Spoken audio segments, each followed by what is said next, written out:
What is up, everybody? Welcome back to another edition of the Sheehan Show. Me, Sean Sheehan, here on Sherdog.com. And I am back with my top 5 bets for the week in the world of mixed martial arts. And it's a very special week as we have a massive UFC pay-per-view, UFC 307, going down over in the Delta Center in Salt Lake City. That money hub of Salt Lake City, who pay the UFC a lot of money to come over and do the events there. But seems like a fun place to do them anyway. And we get some good events. And I really like this event. I know some people have an issue with, especially the main event. And I'll actually tell you in my first bet why I like the main event. But we'll get to that in a second. But some of the other fights as well. Like I understand to a certain part. But I look at all these fights, or a good few of them anyway. And I don't know.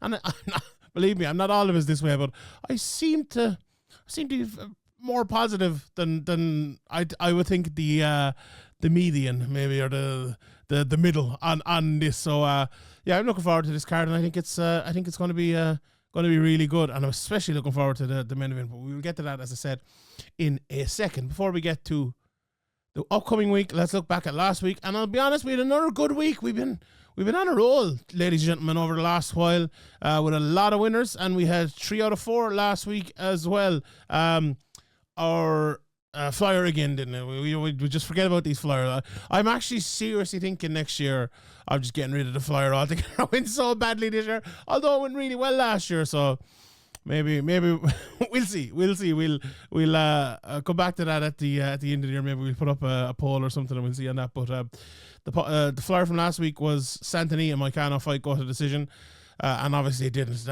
That damn blasted doctor coming in there stopping the fight. Wow, he was fine. no, he wasn't. He had a good decision, but yeah, after that first round, that wasn't a very, very good bet. But the other ones were. Kevin Doucette ended up losing that fight. That wasn't a good call by me now, in fairness. He got caught with a big one. He obviously got finished there. But the other 3, Allen versus Mava fight goes to decision. That was minus 118. Obviously that did. Connor Hughes won by minus 175. Now, I'll be honest, that was a bit lucky. I think he did deserve to win the fight, but he very much could have lost that fight as well. At minus 175, my read on that fight was wrong. Capella did a great job in that fight, and as I said, could have won it. So if you bet on that one, we got away with that one there. But then we hit a treble of Whiteford, Dyer, and Kasuba. Again, maybe a tad lucky on that. Dyer didn't perform to her best. Skitisi actually performed really, really, really well, as did the 2 Skitisi performed very, very well. But Whiteford got the win, and Kasuba also got the win as well against the other Skitisi. So that hit at minus 143. So yeah, very good week. Some good winning bets there, and we'll try to replicate that this week. So as normal, I have my 5 bets with the 4 top bets. The Flyer, and we also have a pay-per-view parlay, which I forgot to do last time, but I brought it back. I'll probably forget next time as well, but we have it for this one. Just for that though, the overall record, we have 76 right of 145. That's pretty good. What's 76 by 2? That's 152. So we're 7 over the midway point, which is... I'll take that. At the end of the year, if anyone wants them, actually, let me know. I have all my bets here written down, which ones are right, which ones are wrong. I have all the prices and all. So if anyone wants to let me know in the comment section or anything, send me their email, and I'll email these on to you, because I'm happy to be transparent about all this. I know, people don't care. I don't think anyone thinks I'm fucking lying about it or anything anyway, but I have all the bets from the whole year anyway, and I decided to keep track of them. And if anyone out there would like to do some sort of money value on them, like let's say you put a $5 on every one of them, how much would you be up or down towards the end of the year? That's an idea I don't have time for, but if anyone out there does have time for it, shout me out, and I will send you on all these bets from the beginning of the year till now. So yeah, overall 76 of 145, and we've only hit 2 Flyers. God almighty, I'm almost ashamed to keep saying that number. 2 of 34. God almighty. God, what are the 2? I wonder. Hold on, I could be scrolling back for a week here to find this now. Hold on. It was one at the very start of the year. I think I hit. We're still scrolling. I hit Allen wins by submission at my plus 415. Who was he fighting there? Was it Arnold Allen, was it? That was in... God, I should probably have the dates on these, but they go back. I've only missed 1 week all year anyway, so we can go back. And the other one was AJ McKee to win by submission. Plus 350, so... two good flyers, but... Maybe I actually like my flyer this week as well, so we'll see how it works out for everyone. Okay, bet number 1. Let's get straight into it, and I'm gonna go for the main event. I usually don't start with the main event, but I am here. Alex Pereira versus Khalil Rountree, and my bet is the under 1.5 rounds, and that's plus 106. Look, I think Pereira will probably win this fight. I think most people think Pereira is going to win this fight. Pereira is a sizable enough favorite. Let me just pull up the price here. He is best price minus 450, worst price minus 560. So big favorite there, plus 380 for Rountree and all that. Now, just before I get into the bet and tell you my reason for it, some of the props that you look for. Pereira wins by TKO KO, best price minus 280. The average price is around minus 330. So there's very little value in that. That's the main one. I think a lot of people will be looking for. It's plus 550 if you fancy Khalil Rountree to get the knockout. What about Rountree like by submission? Plus 3,000. So there's no one kind of looking at him to be taken down either.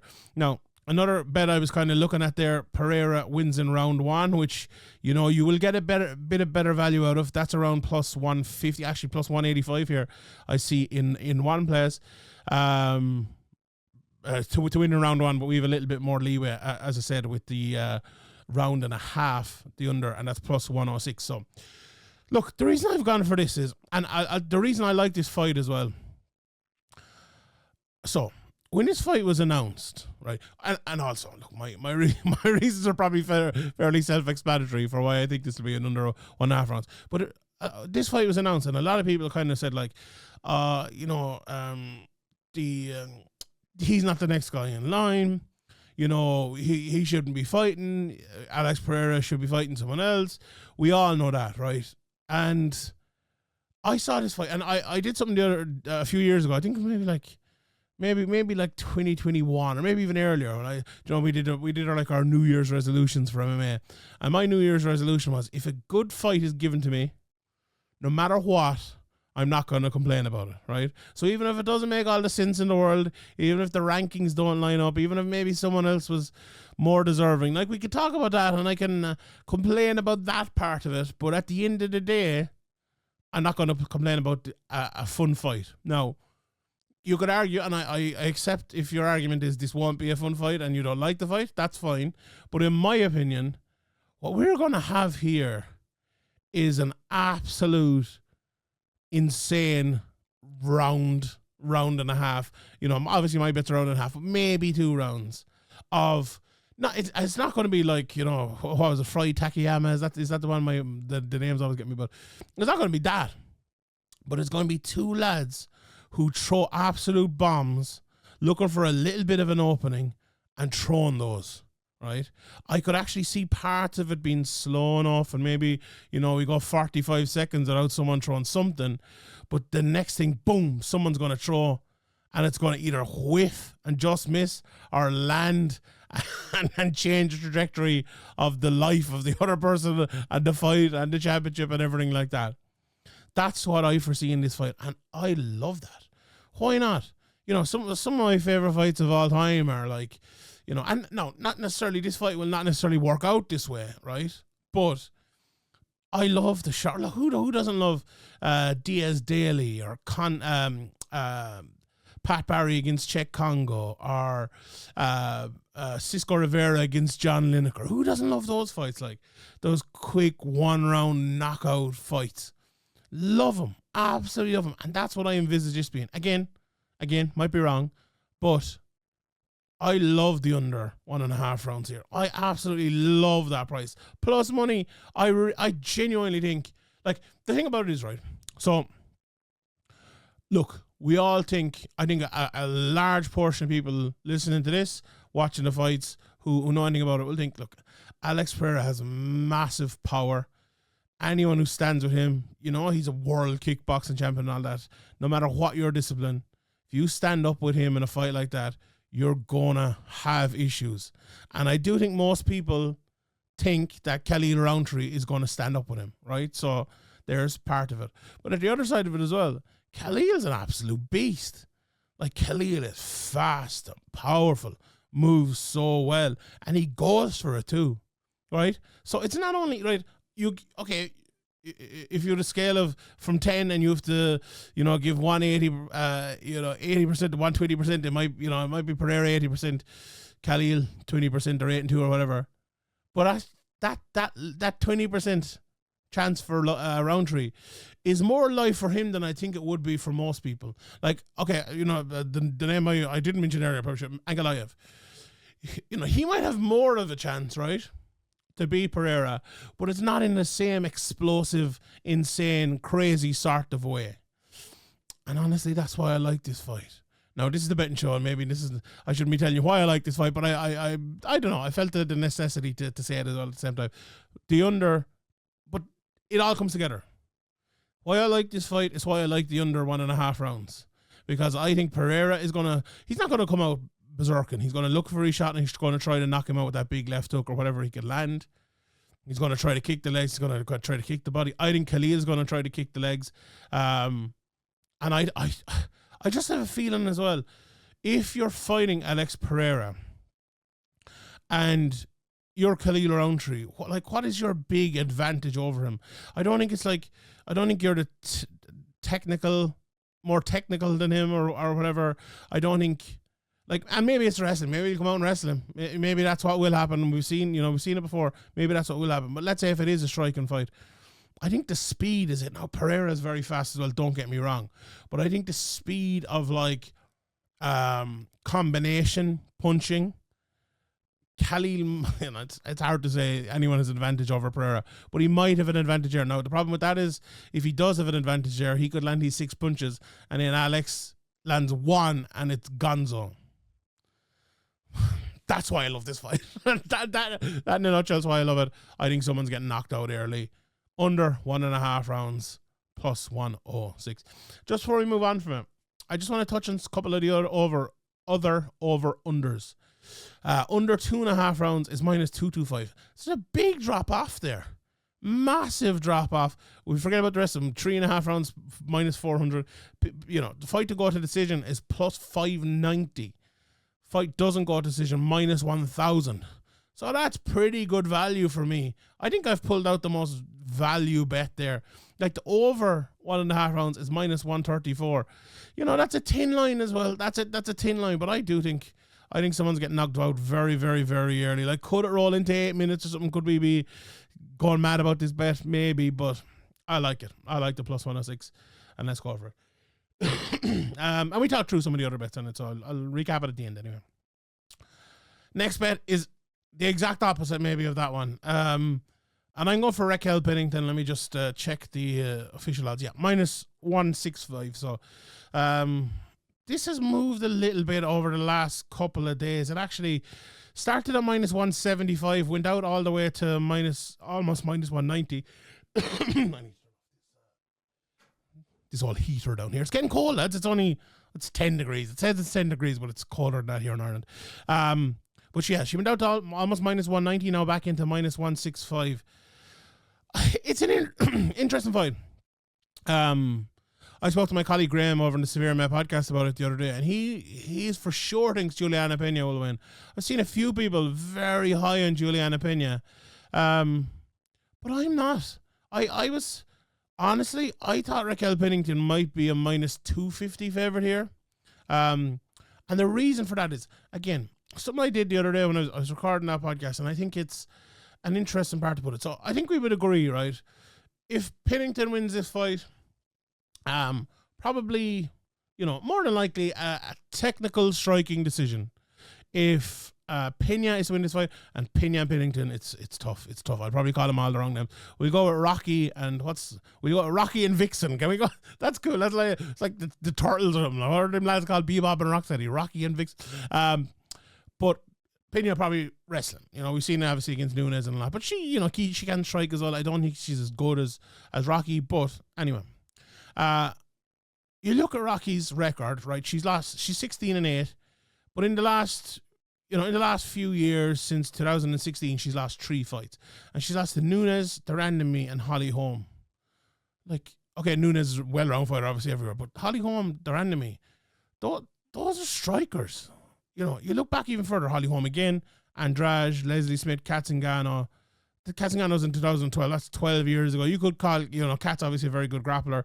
I'd have to go back and watch that fight. I can't really remember what happened. But she hasn't been beaten by a wrestler in a long time. And, like, she's fought people like, say, an Aspen lad or, Bueno Silva last time out, who's very much a jiu-jitsu artist, or people you might think might try to take her down, a Vieira or a Chison or a Keen Zad. Not so much, maybe Renault, but not so much Aldana, Tate.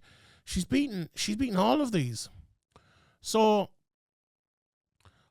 the question there is now, right? If she fought Kayla Harrison and we thought about Kayla's grappling and all, would you pick Kayla to beat her? You probably would, because you think the level of Kayla's grappling is on another level, right? That she hasn't met. With all due respect to all of those people. The next question then becomes, is Pena's grappling on that level where it is significantly better than all of those? Some people might say it is, right? Especially if you look, the Amanda Nunes fight. I don't think it is, personally. I think the Amanda Nunes fight was an aberration. I think Nunes was way off. I think she was in the dying embers of her career, barely hung on when she came back to win the fight back. Not for me.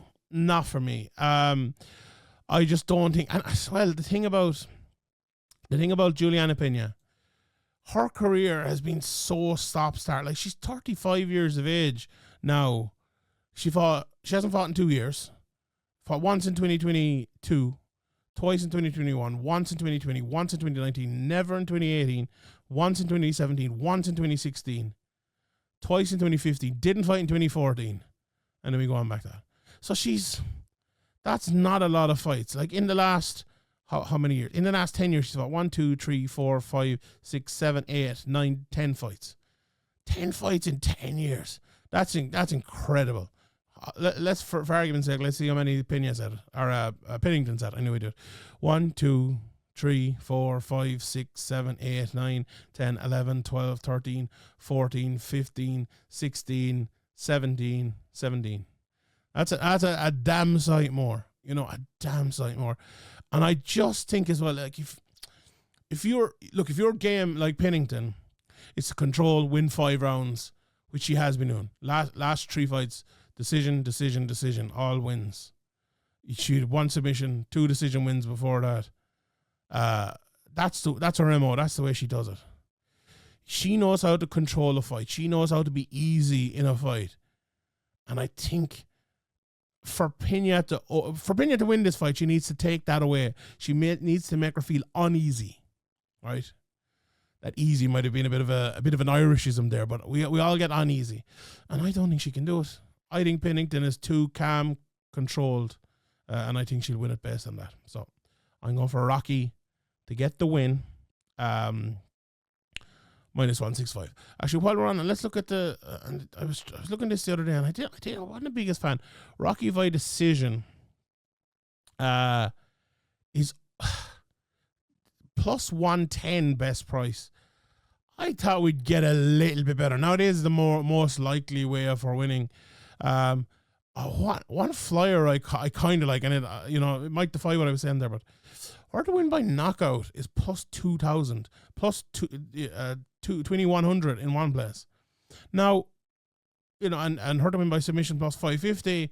I don't know where they're kind of getting that. Let's look here. She has 4 submission wins. She only has 1 knockout, but my look at that, and okay, she's only 1 knockout, so that's why. But I don't know if Pena, how many injuries has she had down through the years? She pulled out of her last fight via injury. Like, if she goes, I think she will need to go like all at Pennington to win the fight. Like, is she going to get tired? Is her body going to hold up? Could this be like a Dr. Stoppage type of thing? You're looking at a TKO, then she gets like a little bit of a cut. Or can she physically keep up to the rigors of a fight like that? I think, she's 5 losses and 3 inside the distance. Okay, she lost by decision last time to Amanda Nunes, but I like that as kind of a flyer, but other than that, I don't think there's great value apart from that money line bet of Pennington minus 165. Right, bet number 3. I had to very much take away heart from this one and look at it with the head, and I stuck with what my heart is telling me, right? And I'm going for Jose Aldo to win at plus 120. This is one of those bets again. You look at it straight up. He's fighting Mario Bautista. You look at it straight up and you're thinking, how in God's name is Jose Aldo plus 120 against Mario Bautista? Now, no disrespect to Mario Bautista. He's 31 years of age, 14-2, a good record, 9 finishes inside of that as well. You know, he's only ever lost a couple of fights. He lost to Trevin Jones 3 years ago and Corey Sandhagen 5 years ago. You know, not an awful lot. He's beaten some good guys. Has he ever beaten a very, very good guy? Like, the best guy he's ever beaten is Ricky Simon. He beat Damon Blackshear, Guido Kennedy, Benito Lopez, Miles Johns, you know. So I went back and I watched a few of his fights. And I can't see it. I can't see it. Now, the thing about it is, right, we're talking about Jose Aldo, and he's 38 years of age. At some stage, it will turn for Jose Aldo where he is not the fighter he once was, right? And he was out of the cage for a couple of years before his last one. I thought he'd come back and look phenomenal. I thought he looked really good against Jonathan Martinez. Now, was that a good matchup? Was it a bit of an aberration again? Will Aldo look a bit older? I don't know, right? I don't know. And if he does, we'll know for future bets. But I can't, in good faith, look at Bautista's fight. So I watched his fights against Ricky Simon, and I watched one against Guido Canetti's one, and bits and pieces of others. And his game, I don't know, to me, it doesn't stack up. Like, what's he going to do? Right, in the Canetti fight and a few others, he goes out and he gets takedowns. He's a load of submissions on his record. Let me just look here again. He has 6 submission wins in his record. Submitted some good guys, Canetti, Lopez, Brian Kelleher. 3 submission wins in a row in 2022, 2023. Is he taking Jose Aldo down like that? Nah, can't see it. Can't see it. Is he taking him down, submitting him? Can't see it. Really can't see it. So this fight's going to be, in my opinion, fought out in the feet, right? And of course, look, anything can happen, but that's my call on it. Watching him fighting on the feet, a lot of this fight against Ricky Simon was on the feet. It was some of it in the clinch as well, but he did well, and he's good, and he, beat Ricky for a large portion of that fight on the feet. But you look at the way he fights, and it's not too dissimilar to Jose Aldo, right? In terms of he is ready and willing and able to throw his shots. He kind of keeps the head down. He not so much like the maybe an adjusted Muay Thai stance. When I say like Jose Aldo, I don't. No, he's not like Jose Aldo, but it's not a million miles away from the range Aldo fights, the way he throws and all of that. The big difference for me is, and you're talking about a younger fighter against an older fighter here, I just think Bautista is so much slower than an Aldo and less convincing in terms of how he throws his shots. Now, they were talking in the commentary, I believe it was it Bisping? No, it was Paul Felder, I believe. And they were actually saying that about it. If Bautista becomes more confident in what he throws and when he throws it, he'll be a lot better of a fighter. And that, I think that's a good call. But you're going up against Jose Aldo, who, if you take those two things out of it, being throwing your shots when you need to throw them and being confident at them, Jose Aldo's probably the number 1 fighter in the history of the sport at that. He's fantastic at it. And when you add in, for me, the speed factors on, now I will give Bautista one thing. He's a little bit like Alex Pereira. He's very good at landing like the one speed shot, right? And a similar thing, Pereira and Khalil, Jose better at the combination speed. Let's put it that way. But I don't know, does Bautista, and he's powerful, there's no doubt, but I don't know, does he have the power to hit Jose the way you're going to need to hit Jose to make your one shot that lands mean more than the 5 or 6 that he throws and maybe the 2 or 3 or 4 he lands. Now, and that's that basically, right? Again, Jose Aldo is older. At some stage it'll all go and it'll never be the same again. But based on the last couple of fights from him, based on the last couple of fights from Bautista, do I think this will be the time for it to happen? Absolutely not. And do I think that a plus 120 is a great bet? Absolutely. Absolutely. Like, again, there's one stage where betting on Jose Aldo will no longer be the thing to do, but not yet. Not yet. Right, bet number 4. So for my flyer isn't as big as it normally would be, right? So I've gone for a little bit of a bigger bet number 4. And I am going for Roman Dolidze to win by decision at plus 220. So obviously a little bit of a bigger bet there. He is fighting against Kevin Holland. Now, you look at Roman Dolidze, he's only been to decision 6 times in his 16-fight career. Kevin Holland a little bit more. Obviously, he's 11 in his 37 fights.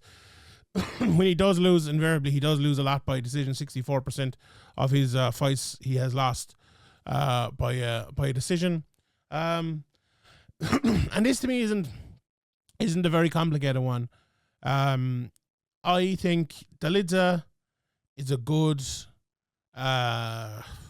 technical fighter that doesn't have, maybe the gifts that someone like a Kevin Holland has, or like looking elsewhere in the card, say like a Wonder Boy or something like that. He's more of your upright, normal, I've this podcast planned coming up soon, MMA archetypes. He is a very much an MMA archetypal fighter. Kevin Holland, the exact opposite, right?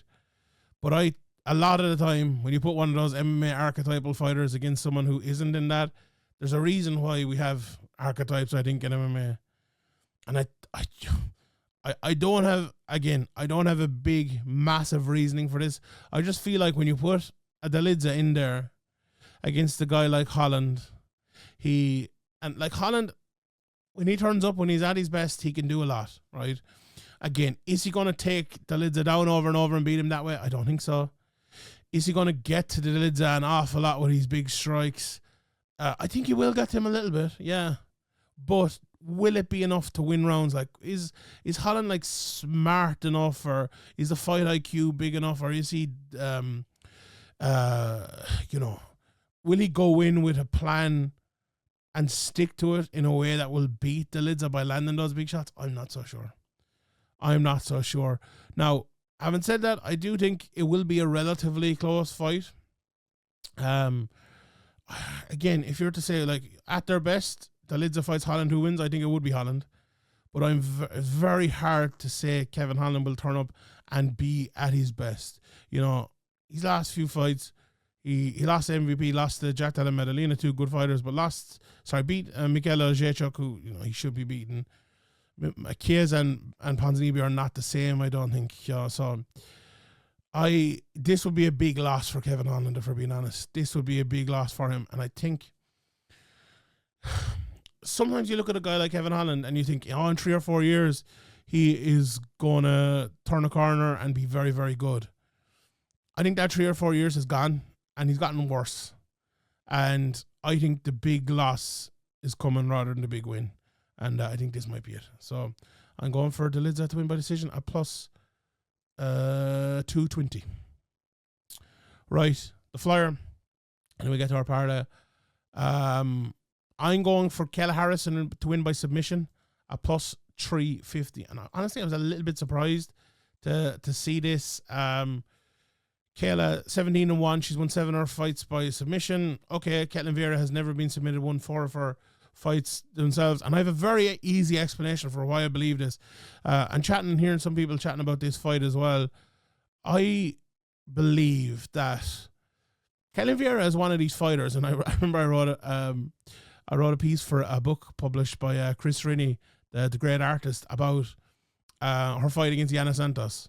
And it was a kind of a judging controversy at the time, but I remember it was 2 big, strong ladies kind of holding each other against the cage for ages, and it turned into like one of those awful fights that no one ever would want to see again, right? But it encapsulated what someone like a Vieira is, or how they can fight.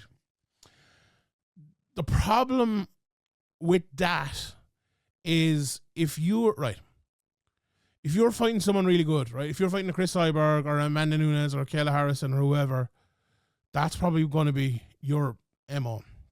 I'm big, I'm strong, I'm tough. I'm going to maul them. Like, I'm going to do what Bilal Muhammad does, or I'm going to do what Dashvili does. I'm going to maul these people around the place. And you can do that against almost everyone. But not Kayla Harrison. Not Kayla Harrison. She is bigger than you. She is stronger than you. She's used to fighting bigger people. She's used to fighting bigger herself. I think you play that game with Kayla Harrison. I think she will try to play that game with Kayla Harrison. There'll be bits and pieces of striking as well, but I think that game will be played. And you do that, and Kayla is just going to turn you on your head and put you on the ground. And from there, she has big ground and pound. It could be a ground and pound finish and things like that, but I think Vieira is the type that, will turn around and say, here, choke me if you want to choke me.